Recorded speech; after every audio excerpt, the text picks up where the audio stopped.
Sekarang saatnya merasa cukup dengan yang sedikit. Jika rezeki sudah tertulis sebelum kau lahir ke dunia, lalu mengapa kau khawatir? Merasa cukup dengan yang sedikit, karena yang sedikit bagiku bisa jadi sangat banyak bagi orang lain. Apakah Tuhan memintamu puasa buat besok hari ini? Tidak. Lalu kenapa minta rezeki besok hari ini? Aku tanya Syekh Al-Sya'rawi, kalau cuma punya setengah gandum, apa yang dilakukan? Katanya, makan setengah porsi 2 kali. Apakah kau khawatir besok kau mungkin tidak bisa makan atau tidur? Aku melihat mereka merasa cukup, aku heran mengapa orang-orang bisa merasa cukup seperti itu. Dikatakan bahwa pengecualian dari aturan adalah bukti keagungan Sang Pencipta, Maha Suci Dia. Jadi kita paham alasan turun dari surga adalah agar kita mencapai kondisi terbaik supaya layak masuk surga kembali. Maka masuklah ke dalam golongan hamba-hambaku dan masuklah ke dalam surgaku. Bertakwalah kepada Allah jika engkau lalai, Dia akan memberimu rezeki dari arah yang tidak kau sangka. Bagaimana engkau takut miskin padahal Allah Maha Pemberi rezeki? Dia telah memberi rezeki kepada burung dan ikan paus di lautan.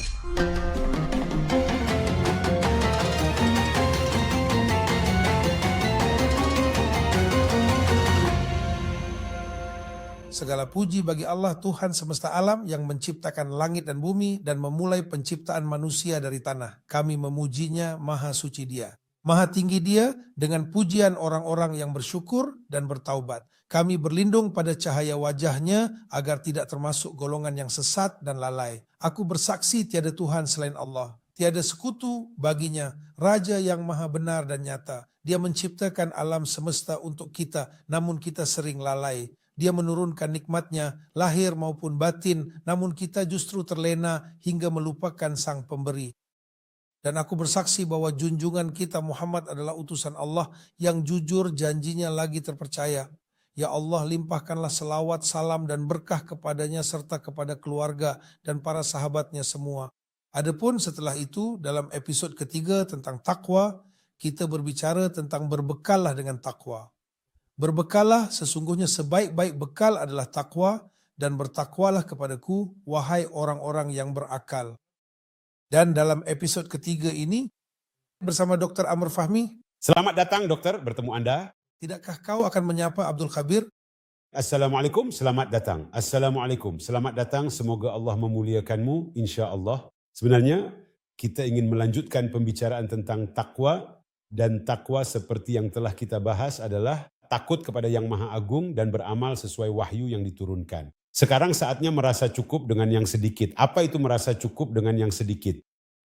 Al-Hasan Al-Bashri berkata dalam ucapannya, aku tahu rezekiku tidak akan diambil orang lain, maka hatiku pun tenang. Apa yang luput darimu tidak akan menimpamu, dan apa yang menimpamu tidak akan luput darimu. Dan seandainya manusia dan jin bersatu untuk memberimu manfaat, mereka tidak akan bisa memberimu manfaat kecuali dengan sesuatu yang telah Allah tetapkan bagimu. Dan seandainya manusia dan jin bersatu untuk mencelakaimu, mereka tidak akan bisa mencelakaimu kecuali dengan apa yang telah Allah tetapkan bagimu. Rasulullah Shallallahu Alaihi Wasallam bersabda dalam hadisnya yang mulia, sesungguhnya setiap kalian dikumpulkan penciptaannya dalam rahim ibunya selama 40 hari sebagai nutfah, kemudian menjadi segumpal darah selama itu pula, lalu menjadi segumpal daging selama itu pula. Lalu malaikat datang dan meniupkan ruh ke dalamnya dan diperintahkan menulis 4 hal, rezekinya, amalnya, ajalnya, dan apakah dia celaka atau bahagia. Jadi jika rezeki sudah tertulis bahkan sebelum kau lahir ke dunia, lalu kenapa kau khawatir? Ibarat seseorang yang menandatangani kontrak kerja ke suatu negara dengan gaji sekian. Mungkin dia takut akan pergi sebelum menerima semua haknya. Allah berfirman, dan dialah penguasa mutlak atas hamba-hambanya. Dan dia mengutus penjaga-penjaga kepadamu, sehingga apabila kematian datang kepada salah seorang di antara kamu, malaikat-malaikat kami mencabut nyawanya, dan mereka tidak melalaikan tugasnya. Jadi, karena sebelum lahir sudah tertulis apa yang akan aku dapatkan, dan aku tidak akan mati sebelum menerima hakku sepenuhnya, maka aku tidak perlu khawatir di tengah jalan. Dikatakan bahwa di antara hamba-hambanya ada yang lebih baik baginya menjadi miskin. Jika Allah membuatnya kaya, dia akan rusak. Dan ada hamba yang lebih baik baginya menjadi kaya, jika Allah membuatnya miskin, dia akan rusak. Dan dia berfirman, Dan sekiranya Allah melapangkan rezeki kepada hamba-hambanya, niscaya mereka akan berbuat melampaui batas di bumi. Bayangkan orang yang kehausan 3 hari di gurun, lalu kau beri sebotol air es. Jika langsung diminum, dia bisa mati. Harus cuci muka dulu, berkumur, berteduh sebentar, baru minum. Atau kerabat yang kau cintai menderita diabetes parah, lalu kau bawakan nampan kue manis. Jika kau berikan, dia bisa buta atau kakinya diamputasi. Begitulah Maha Suci Allah yang mengatur segala urusan. Dia menjelaskan tanda-tanda kebesarannya agar kamu yakin akan pertemuan dengan Tuhanmu. Jadi saat dia menahan dengan takaran dan alasan. Kita harus paham, saya punya 2 anak laki-laki, satu pintar dan rajin belajar, yang satu lagi bergaul dengan anak-anak pecandu narkoba. Si pecandu itu datang, dia bilang, aku mau uang buat main sama teman-teman. Aku bilang, tidak ada, diam di sini, jangan keluar. Kepada yang satunya aku bilang, ini uang, pergilah jalan-jalan sebentar. Kau sudah belajar sejak pagi. Begitulah. Jadi ilmu Allah, kelembutan Allah, dan rezeki Allah akan sampai kepada kita. Apa yang harus kita lakukan? Menyikapinya dengan ridha dan melihat bahwa apa yang kita terima adalah yang terbaik dan yang Allah ingin berikan kepada kita. Maksud saya saat saya selalu berpikir tentang seberapa banyak itu sedikit dan seberapa banyak itu banyak. Maksudnya kapan saya bisa merasa ridha dengan yang sedikit. Padahal yang sedikit ini bisa jadi sangat banyak bagi saya tapi sangat sedikit bagi orang lain.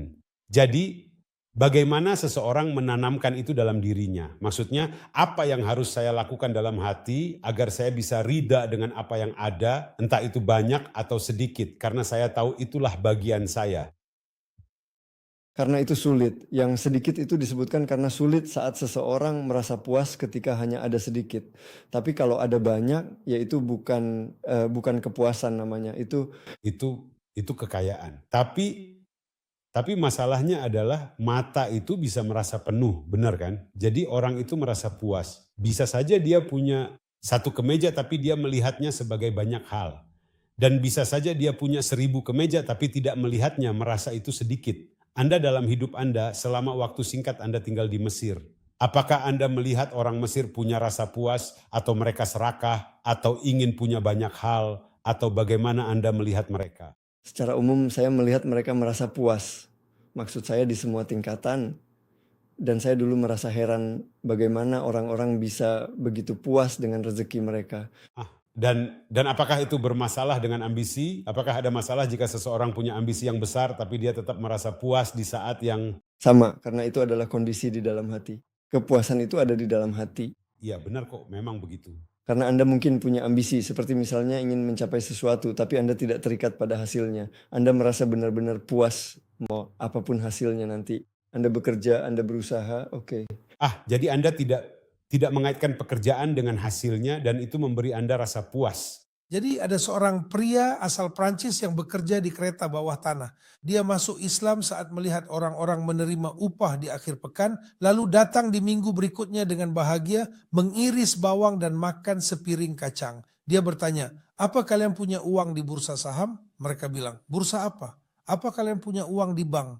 Mereka bilang, bank apa? Kami menerima upah harian, kami makan, dan kami sangat bahagia. Karena itulah Allah yang Maha Mulia berfirman, wahai anak Adam, engkau memiliki apa yang cukup bagimu, namun engkau meminta apa yang membuatmu melampaui batas. Engkau tidak puas dengan yang sedikit dan tidak kenyang dengan yang banyak. Jika engkau bangun dalam keadaan sehat badanmu, aman di tempat tinggalmu, memiliki makanan untuk harimu, maka dunia ini tidak ada artinya lagi. Jadi dunia ini tidak ada harganya. Apakah Tuhan memintamu berpuasa untuk besok pada hari ini? Tidak. Lalu kenapa kamu meminta rezeki besok pada hari ini?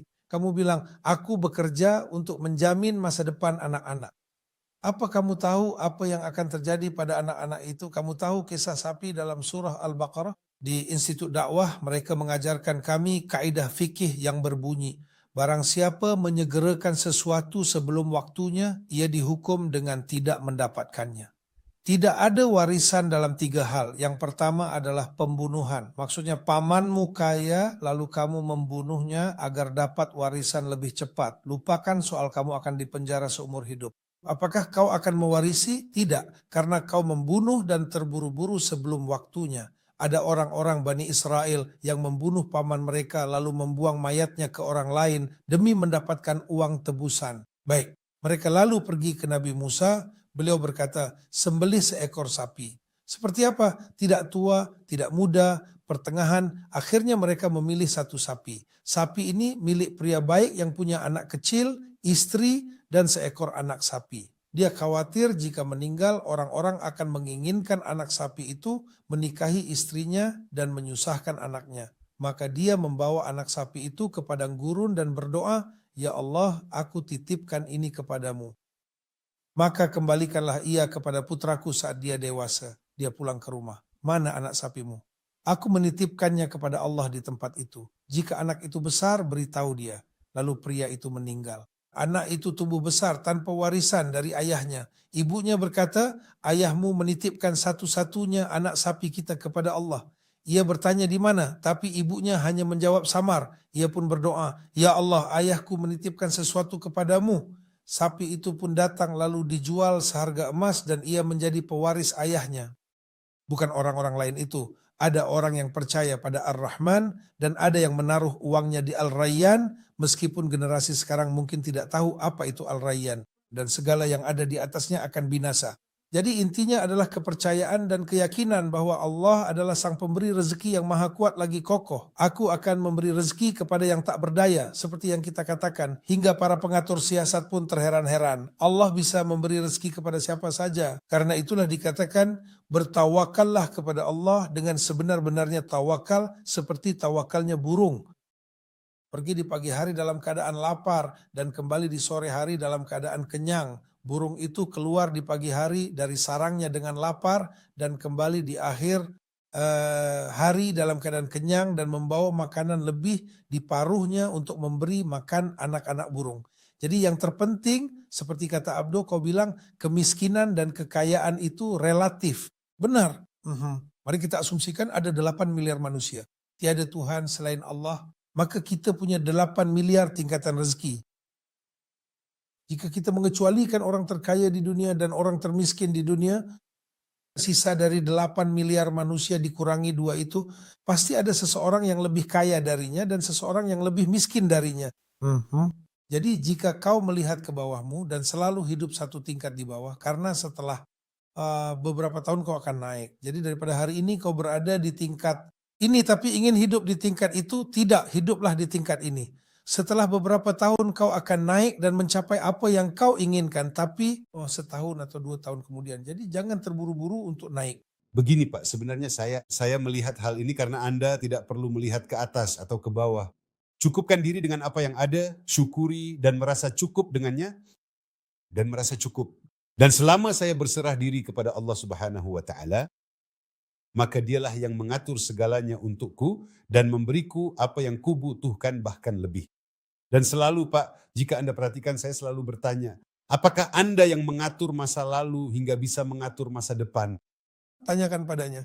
Apakah Anda yang mengatur masa lalu hingga bisa mengatur masa depan? Apakah dia benar-benar pengatur? Dialah pemberi rezeki. Tentu saja dialah sang pengatur. Dan pastinya dialah sang pemberi rezeki.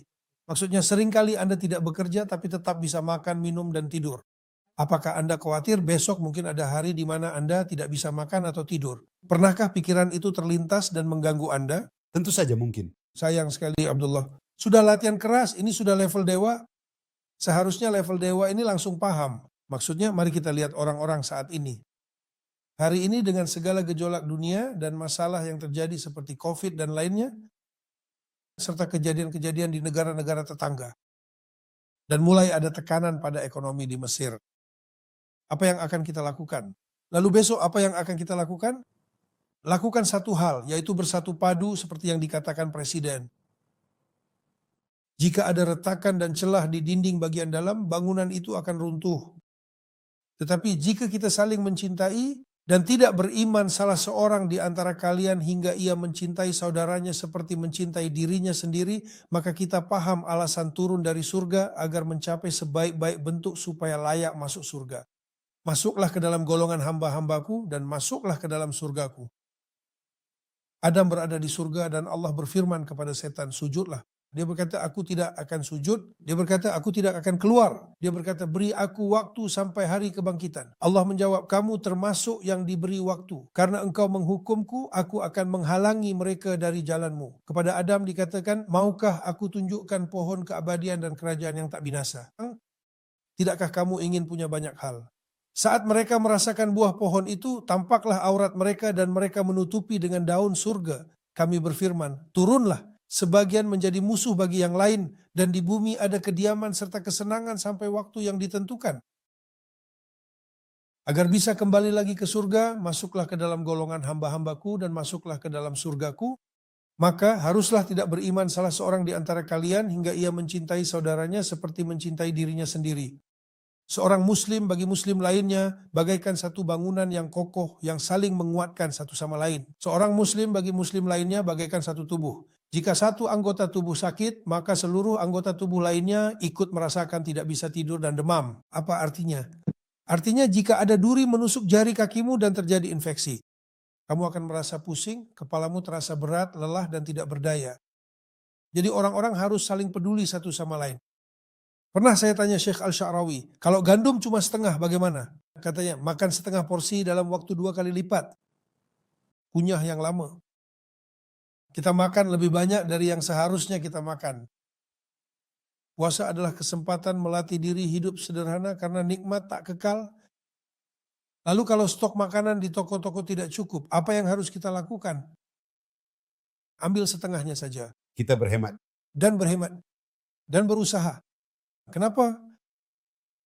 Karena Maha Suci Allah yang menguasai kerajaan, Maha Kuasa atas segalanya, yang menciptakan mati dan hidup untuk menguji siapa yang terbaik amalnya. Dialah yang Maha Perkasa lagi Maha Pengampun. Bisa saja dia beri tiap negara gandum, minyak, dan emas sendiri? Ya. Buktinya, wahai hambaku, jika seluruh manusia dan jin berkumpul meminta kepadaku, lalu aku penuhi semua permintaan itu, takkan mengurangi kerajaanku kecuali seperti jarum yang dicelup ke laut.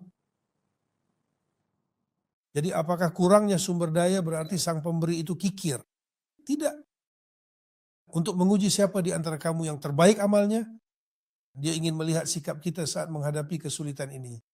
Kadang Anda bilang ke anak istri, bulan ini kita harus hemat karena uang terbatas. Kenapa? Bukan karena tidak punya, tapi melatih mereka agar kuat saat masa sulit itu benar-benar datang. Tapi solidaritas itu wajib. Inilah indahnya Mesir.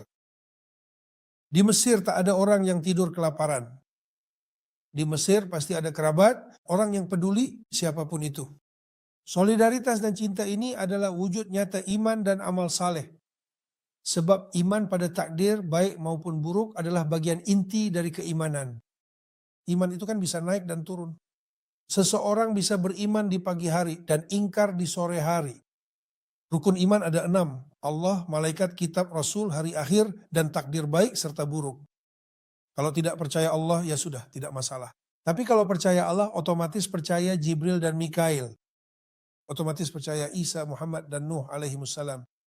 Otomatis percaya Al-Quran, Zabur, Taurat, dan Injil. Otomatis percaya hari pembalasan, surga, dan neraka. Lalu apa yang bisa naik dan turun? Unsur nomor 6.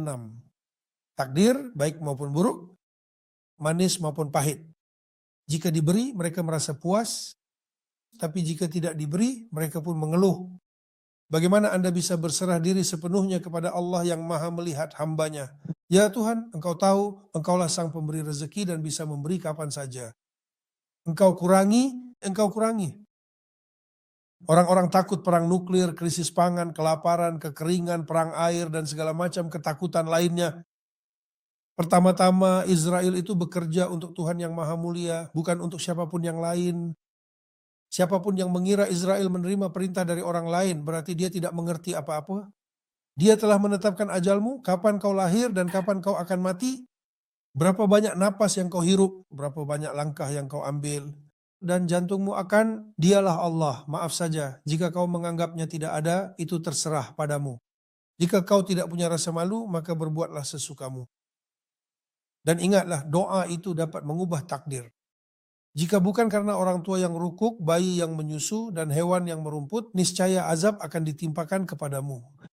Jadi agar doa kita dikabulkan, apa yang harus kita lakukan? Agar musibah diangkat, apa yang kita lakukan? Kita berserah diri kepada Allah. Guru saya adalah Al-Hajj Yasin Rushdi, semoga Allah merahmatinya. Gurunya adalah Syekh Al-Amir, dan guru dari gurunya adalah Sidi Muhammad Al-Baghdadi. Ada tempat khalwat bagi kaum sufi, dan ada Sidi Muhammad Al-Baghdadi, dan ada sebuah makam bertuliskan Syekh Anu dimakamkan dan wafat pada tahun sekian. Beliau biasa berkata, aku melihat makam ini kosong, aku akan dimakamkan di sini.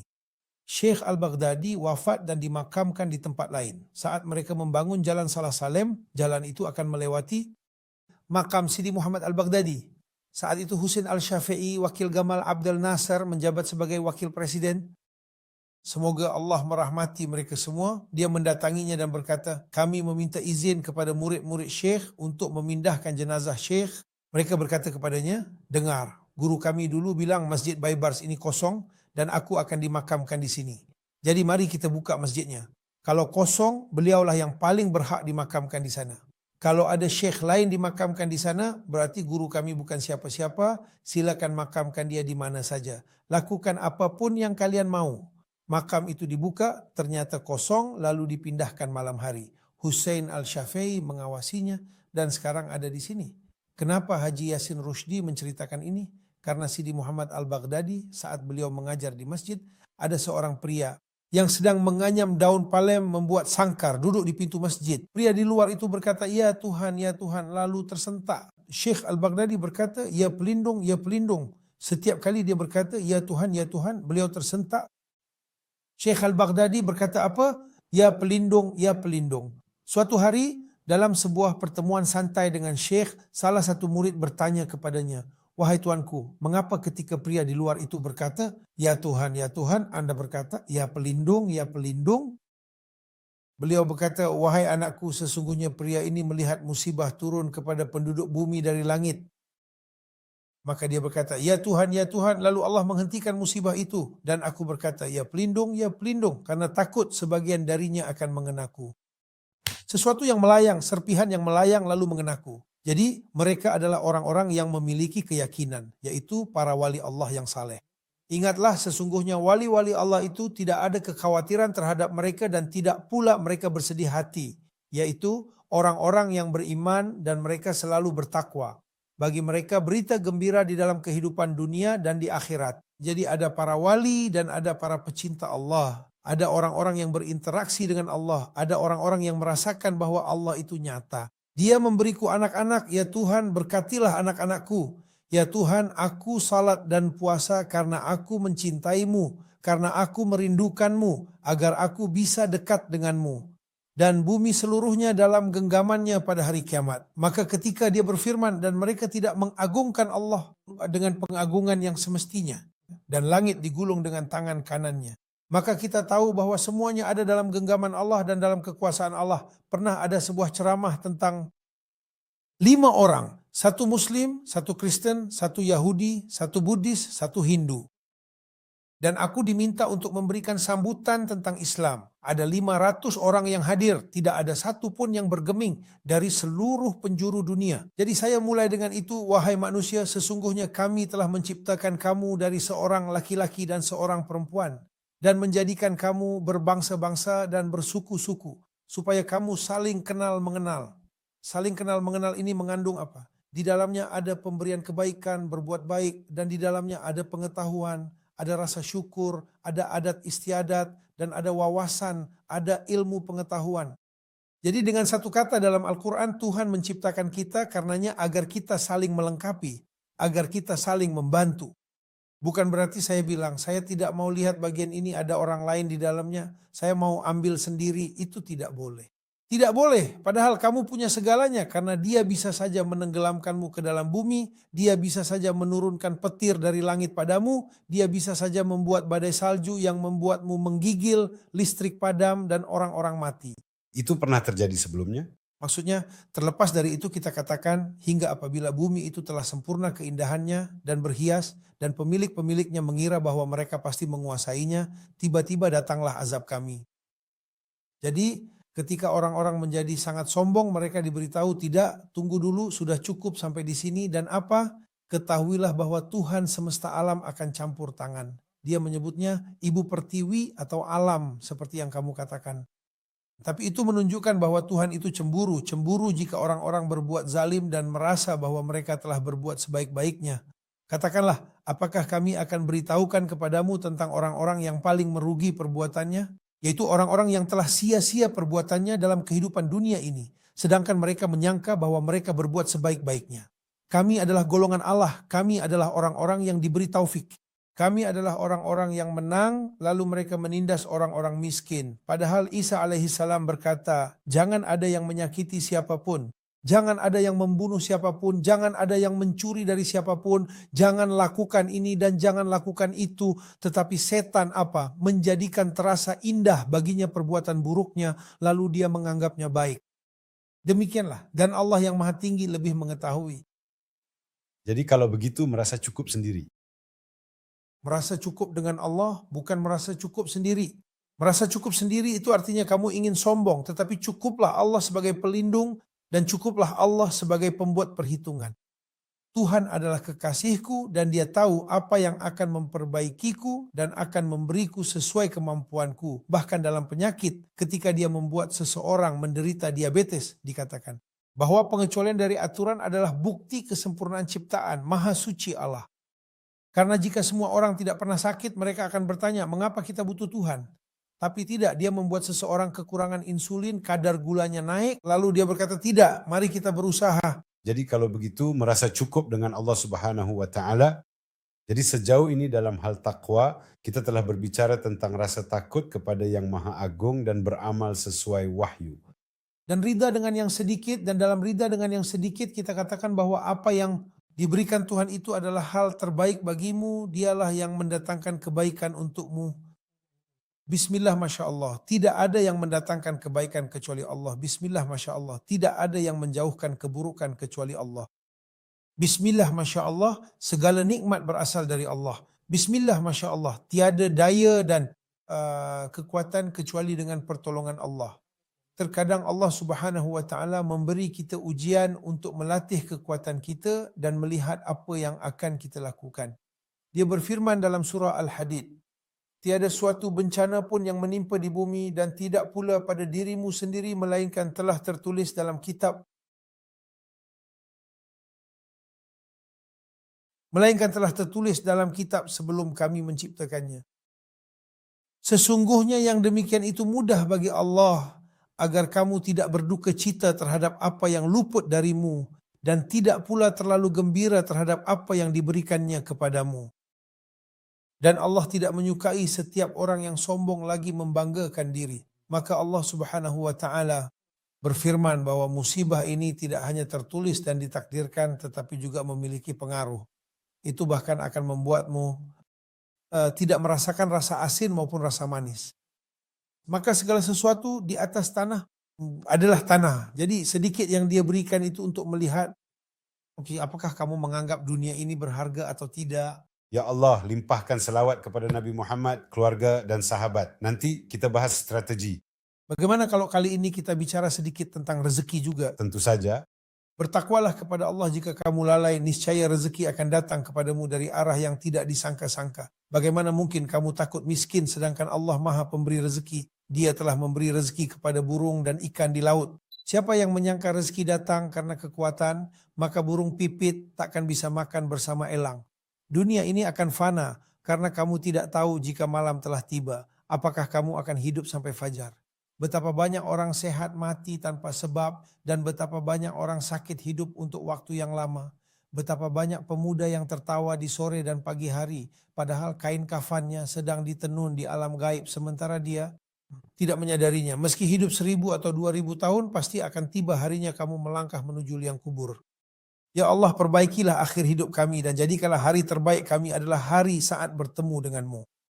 Ya Allah, jadikanlah kami merasa cukup denganmu. Ya Allah, jadikanlah kami menang dengan pertolonganmu. Ya Allah, jadikanlah kami mulia karenamu. Ya Allah, jagalah Mesir dan seluruh negeri kaum muslimin, wahai Tuhan semesta alam. Ya Allah, berilah taufik kepada pemimpin kami menuju apa yang baik bagi negeri dan rakyatnya. Satukanlah kami bersamanya dan jangan biarkan kami berkata kepadanya seperti perkataan Bani Israel kepada Musa. Pergilah kamu bersama Tuhanmu dan berperanglah kamu berdua, sesungguhnya kami hanya duduk menanti di sini saja. Tetapi kami berkata, pergilah kamu bersama Tuhanmu dan berperanglah, sesungguhnya kami bersama kalian melakukan turut berperang. Demikianlah yang saya sampaikan. Saya memohon ampun kepada Allah untuk saya dan kalian. Bertakwalah kepada Allah demi Mesir. Bertakwalah kepada Allah dalam dirimu sendiri. Janganlah menjadi seperti orang-orang bodoh. Dan janganlah menjadi seperti mereka yang berusaha merusak. Hiduplah dengan ini dan Allah Ta'ala lebih mengetahui.